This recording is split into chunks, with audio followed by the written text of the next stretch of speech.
பார்க்க போறோம் அப்படின்னு பாத்தீங்கன்னா, இப்போ மக்காச்சோளத்தை நீங்க விதைக்கும் போது ஃபெர்டிலைசர் டோசேஜ் ப்ராப்பரா கொடுக்கும்போது தான் உங்களுக்கு ஈல்டு வந்து அதிகமா கிடைக்கும்.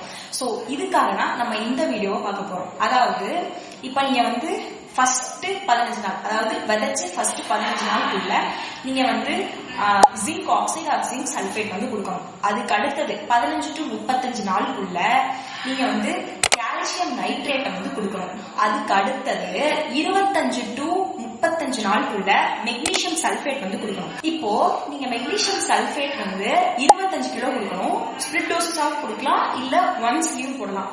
இப்போ ஒரே டைம்ல போடுறீங்க அப்படின்னா 25வது நாள்ல இந்த மெக்னீசியம் சல்ஃபேட் கூட யாரா கம்பெனியோட நைட்ரா போர் அப்படின்ற அந்த 2 காம்போனன்ட்டையும் நீங்க சேர்த்து போடும்போது ஸ்லோ ரிலீஸா கிராப்ஸ்க்கு வந்து யூட்டிலைஸ் பண்ண ஹெல்ப் பண்ணும்.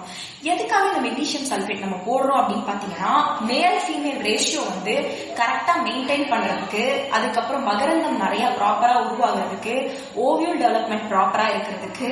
ஸோ இது எல்லாத்துக்குமே மெக்னீசியம் சல்ஃபேட் ரொம்பவே முக்கியமான ஒரு விஷயம்.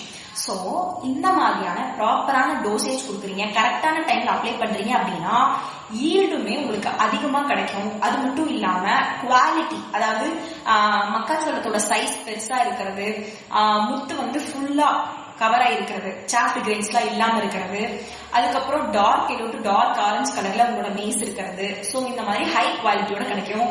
ஈல்டுமே ஒரு 3.5 to 4 tons per ஏக்கர் வந்து கிடைக்கும். ஸோ இந்த மாதிரியான யூஸ்ஃபுல்லான விஷயங்கள் தெரிஞ்சுக்க நம்ம யூடியூப் வெப்சைட் சேனலை லைக், ஷேர் அண்ட் சப்ஸ்கிரைப் பண்ணுங்க.